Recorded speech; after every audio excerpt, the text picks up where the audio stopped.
The story begins with a high school boy named Shun Takahata. He feels tired of everything around him. Each day feels the same. He goes to school, comes back home, and follows the same boring routine. There is nothing exciting in his life, and this makes him feel sick and unhappy. With a heavy heart, he turns to the Creator and wishes for something. The very next day, something strange and terrifying takes place. Shun is sitting quietly in his classroom when his teacher's head suddenly bursts open without warning. From the lifeless body, a Daruma doll appears. Its face is strange and frightening, and it forces the students to play a deadly game. The game is called Daruma-san ga Koronda. The Daruma doll, which is only a head with no body, sits on the teacher's desk, staring at everyone. The game begins when the doll sings a short song. After the song ends, the doll quickly spins around. Anyone caught moving is killed on the spot, and their body is turned into a red marble. The remaining students begin to panic. Most of them don't know the rules and are scared they will be the next to die. Fear spreads across the room as their classmates continue to die one by one. Two boys run toward the door, trying to escape, but it is locked. The doll catches them moving and kills them instantly. Seeing this, Shun remembers the wish he made.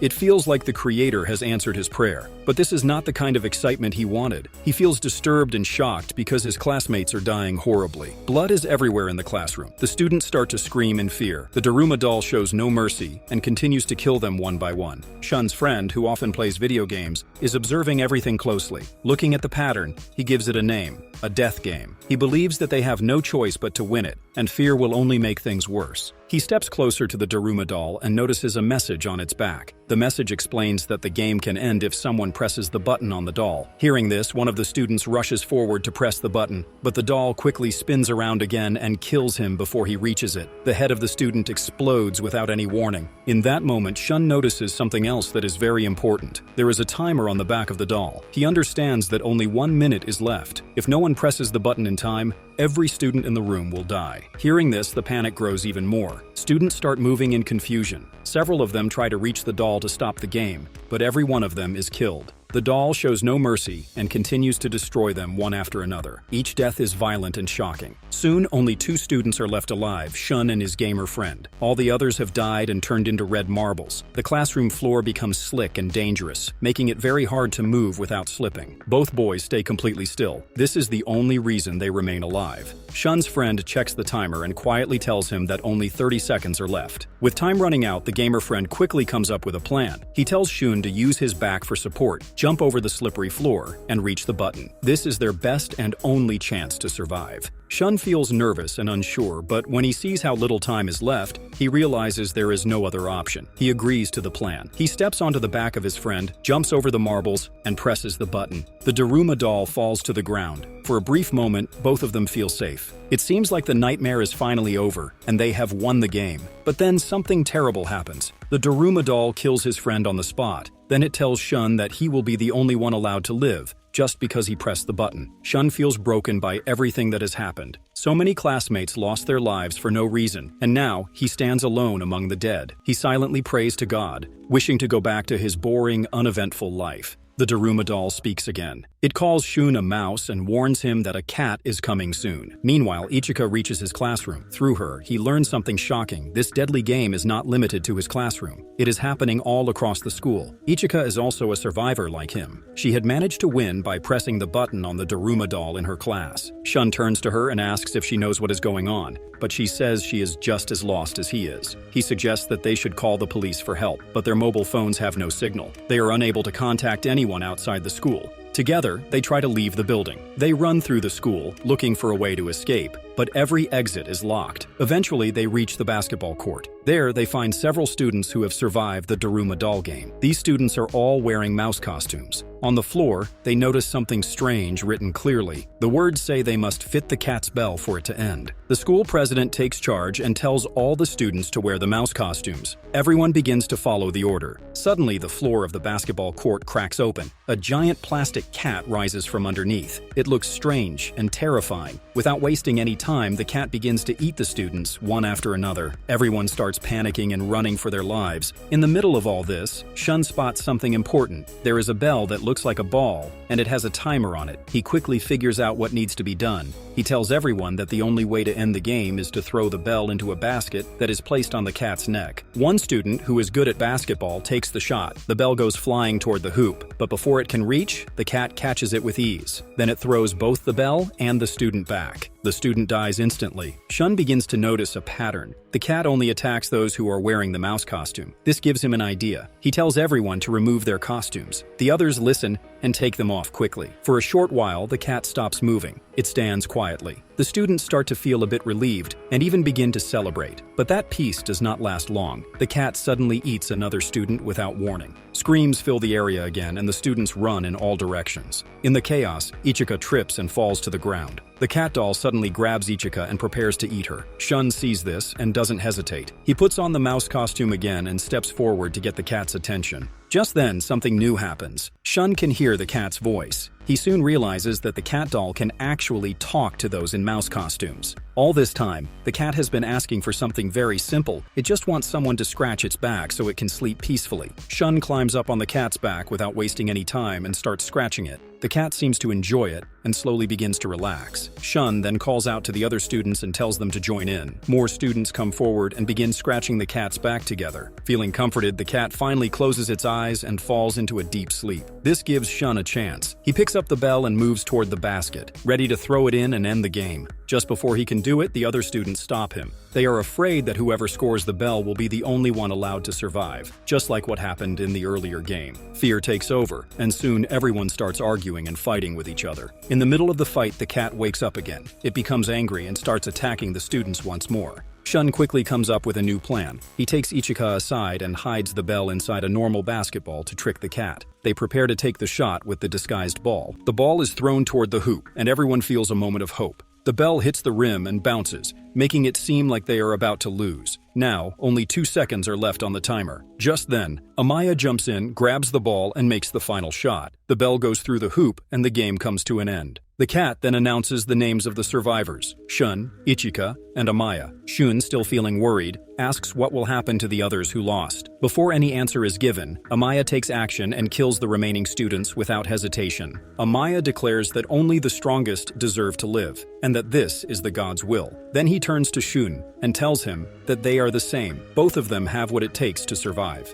Ichika disagrees. She says that Shun is nothing like Amaya. She explains that Shun is kinder, smarter, and stronger in a different way. Hearing this, Amaya becomes furious. He moves to attack Ichika in anger, but before anything else can happen, the cat opens its mouth and releases a gas. The gas spreads through the room and knocks all of them unconscious. Meanwhile, a news channel reports strange and deadly events happening in schools. The reporters describe these incidents as terrorist attacks. Panic spreads across the country as more and more reports start coming in. Another news update shows massive floating cubes above the cities. These strange cubes are hovering silently in the air. The defense forces and the police have tried many times to get inside the cubes, but all their efforts have failed. No entrance has been found so far. Elsewhere, a mysterious homeless man touches a broken radio and it starts working again, as if he has some strange power. Soon after, Shun wakes up. He finds himself inside one of the giant cubes. Around him, there are a few other survivors. Among them, he sees Takumi, his childhood friend. There is also a quiet and nervous girl named Tiara, and another boy named Taoka, who acts proud but seems very smart. Shun feels frustrated. He realizes that the deadly game is not over. He is once again trapped and forced to play. He tries to find a way out, but discovers that all the doors are locked. No one can leave. Taoka steps forward and explains that the only way to leave this room is to win the new game. He acts very confident and claims that his intelligence will help him succeed. Then, a screen turns on in the room. It shows instructions for the next challenge.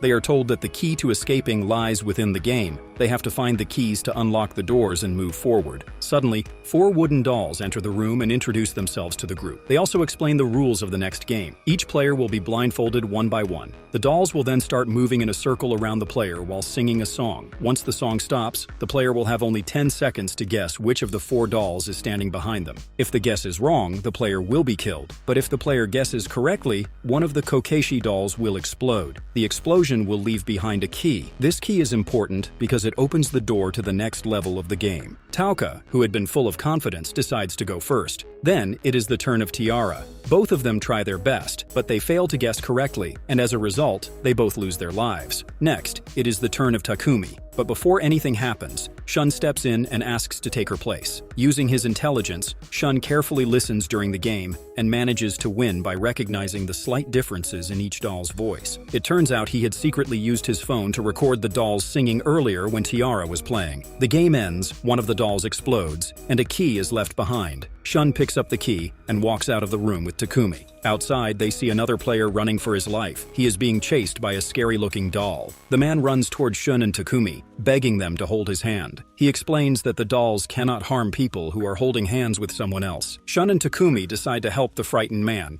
They reach out and hold his hand. The doll chasing him stops right away. It then says that it feels jealous of people who share a strong friendship and leaves the scene quietly. This moment leads to a flashback. Takumi is standing on the edge of a rooftop, thinking about ending her life. She looks down and notices Shun below. He is smashing cups and glasses against a wall in anger. The sound of the breaking glass catches her attention. Shun sees her and invites her to join. Takumi takes part and starts breaking the crockery too. The action helps her release her pain, and for the first time in a while, she feels a bit lighter. In the present moment, she still wears the cup handle that Shun had given her that day, a reminder of their bond. Suddenly, they hear a girl screaming in the distance. The scream sounds desperate and scared. They run toward it and find Ichika being chased by the same terrifying doll. Without thinking twice, Shun rushes forward and grabs her hand, saving her in time. The doll is unable to attack and leaves them alone. Soon after, part of a nearby wall erodes away, revealing the face of a giant doll with 7 key slots. Shun and the others move toward it. 2 other contestants are already standing there, waiting. They all check their keys but realize that 3 keys are still missing. Just then, Amaya appears. He is holding the remaining keys in his hand. Then, without hesitation, he kills his companion,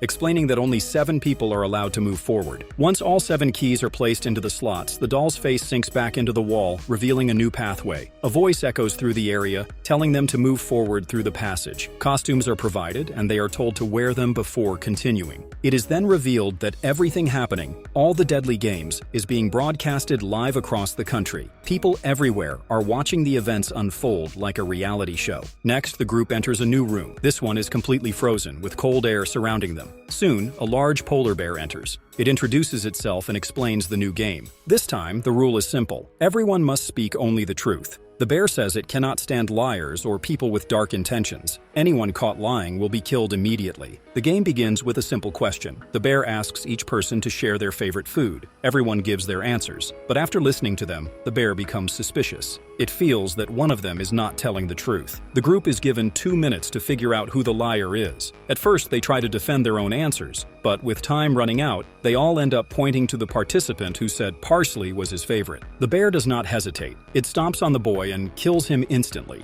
For the next question, the bear asks who among them likes Shun. Those who know Shun say yes. The others, who have never met him before, say no. Still, the bear feels that someone is lying. It again tells the group to name the liar. This time, the group chooses Takumi. They believe she is lying because she and Shun had not spoken for a long time. Shun tries hard to protect her. He explains that their bond is real, even if they were apart, but his efforts fail. The bear kills Takumi. The loss breaks Shun. Filled with anger and grief, he shouts that the true liar among them is the white bear itself. To everyone's shock, he is right. The polar bear's white color begins to fade away, revealing that it is actually black. The bear had been hiding its true identity. Once the truth is fully exposed, the game comes to an end. All the lies have been revealed, and the remaining survivors are now taken to the final game. The final 5 participants are taken to a mysterious temple. The door slowly opens, and inside, they are greeted by 3 wooden dolls. The dolls welcome them warmly and congratulate them for surviving until this final stage. Each doll introduces itself with a title. One stands for fitness, one for intelligence, and one for imagination. Together, they reveal the name of the final game. Kick the can for it to end. The rules of the game are explained clearly. One of the 5 will take the role of the demon. The rest will be the victims. The demon's first task is to place a metal can at the marked spot. Once that is done, the victims will get time to run and hide. After the hiding phase, the demon must search for each victim. When the demon finds someone, he must correctly say their name while looking at their face. Only then can that person be locked inside one of the nearby cells. If the demon manages to find and imprison all of the victims and then kicks the can, he will win the game. However, there is a risk for the victims too. If even one of them manages to run forward and kick the can before the demon finishes, then all victims will win, but the one who kicks the can will die, as the can will explode. To decide the demon, the group draws sticks. The one who picks the red stick becomes the demon. That stick goes to Amaya. Amaya wastes no time.